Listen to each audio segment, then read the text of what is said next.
श्री स्वामी समर्थ. मित्रांनो, एकदा गंगेला विचारण्यात आलं, तुझ्या पाण्यात आंघोळ केली की सर्व पापे धुतली जातात, त्या सर्व पापांचं तू काय करतेस? तेव्हा ती म्हणाली, मी समुद्रात नेऊन टाकते. समुद्राला विचारण्यात आलं, तू त्या पापांचं काय करतोस? तेव्हा समुद्र देखील म्हणाला, मी ते ढगात नेऊन टाकतो. ढगाला विचारले, तू काय करतोस त्या पापाचं?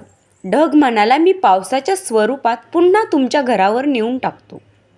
लक्षात ठेवा, कालचक्र असंच असतं. तुम्ही जे करणार तेच तुम्हाला परत मिळणार. भगवंत जसं ठेवेल तसंच राहण्याचा प्रयत्न करा आणि समाधानी राहा. ठेवले अनंत तैसेची राहावे, चित्त असू द्यावे समाधानी. श्री स्वामी समर्थ.